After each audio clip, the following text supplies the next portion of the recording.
اللهم صل على سيدنا ومولانا محمد۔ معلوم ہو رہا ہے کہ اس وقت ہمارے بیت عالم میں ہمارے نبی ہیں اور سب کچھ دیکھ رہے ہیں۔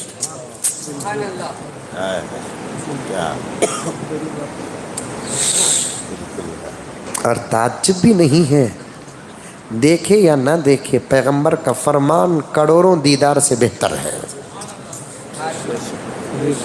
ہو رہا ہے نہیں ہو رہا ہے۔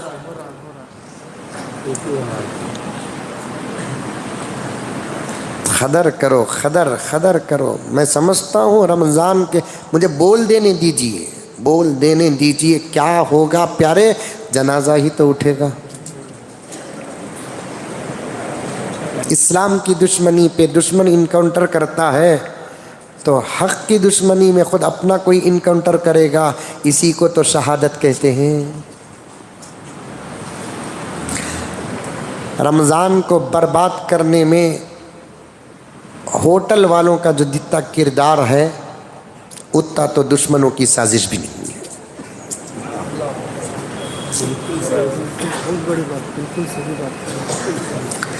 رمضان کی عظمتوں کو پامال کرنے میں، روزداروں کو برباد کرنے میں، رمضان کی عظمتوں کو برباد کرنے میں، چاہے بنگلور ہو کے حیدرآباد ہو، ممبئی ہو کے کولکتہ ہو، ہندوستان ہو کے دبئی ہو، سعودی عرب ہو کے کوئی ملک ہو، ہوٹل والوں کا جو کردار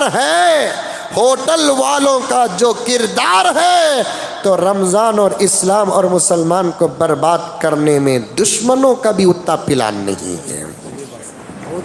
کماؤ رمضان کے مہینے میں، رمضان کو برباد کر کے کماؤ۔ تمہاری نسلیں رمضان کی بے حرمتی کی وجہ سے اگر مسجدوں کے دروازوں میں بھیک نہ مانگی، میرے خبر پہ جوتے مارنا۔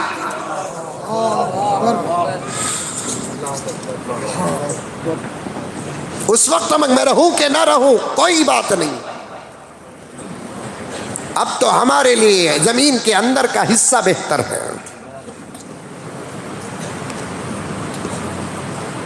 کماؤ، رمضان کو برباد کر کے کماؤ، حیا کو برباد کر کے کماؤ، شرم کو برباد کر کے کماؤ، غیروں کو ماحول دے کر کماؤ پیارو۔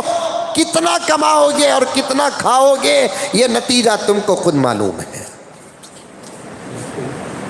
کتنا کماؤ گے، کتنا کماؤ گے، کتنا کماؤ گے، کتنا کماؤ گے۔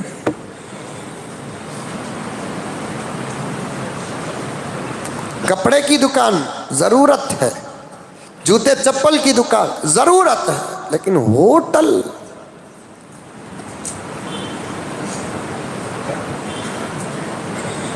15-20 نامہ محلوں کے میرے پاس موجود ہیں، جن محلوں میں شیطان قید ہو کر بھی خوش ہے، چھوڑ رہے بابا ہمارے ایجنٹا ہمارا حق ادا کر رہے ہیں۔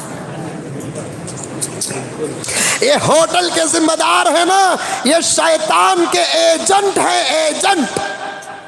اور اللہ نے کیا کہا، رمضان میں شیاطین قید ہو جاتے ہیں لیکن انسان نہیں نا، اور جن انسانوں کا تعلق شیطانوں سے پہلے سے مضبوط ہوتا ہے۔ اب تو اکرم صاحب یہ حال ہے کہ پیرانے پیر بھی اگر آ کر ہوٹل والوں سے کہے کہ بند کر دو رمضان برباد ہو رہا ہے تو ان کی بھی نہیں مانیں گے، تو ایسے دور میں ہماری کیا مانیں گے؟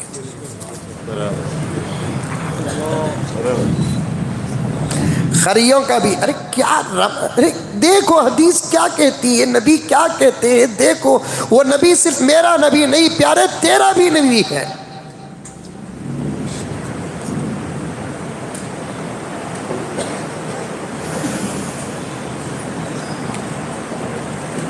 سب کا نبی ہے۔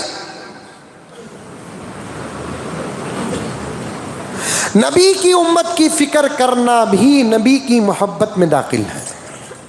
سبحان اللہ۔ نبی کی امت امت کی فکر کرنا بھی نبی کی محبت میں داخل ہے۔ ایک اللہ والے کو ان کی جورو بہت ستاتی تھی، کہتے یہ جورواں اچھے اچھا کو نہیں چھوڑیں، بات جوروں کو مردہ میں ستا لے کوئی، وہ بھی ہے ادھر بھی ہے، لیکن ہے نا یہاں اسکور زیادہ ہے، یہاں کیا آنسر اسکور زیادہ ہے۔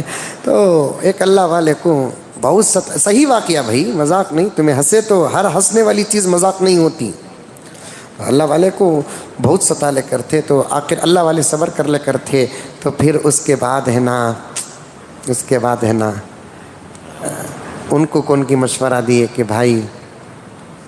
بھائی تمہیں چھوڑ ڈالو نا، ان کو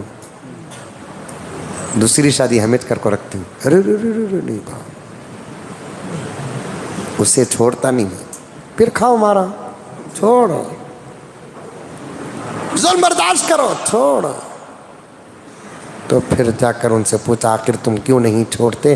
تو اس اللہ والے نے کہا کہ پیارے میں چھوڑوں گا تو بعد عدت کے بعد وہ دوسرے سے شادی کرے گی، میں نے اس سے نکاح کر کے ایک چیز معلوم کیا کہ یہ تکلیف دینا اس کی عادت اور فطرت بن چکی ہے، شوہر بدلنے سے عادت نہیں بدلتی۔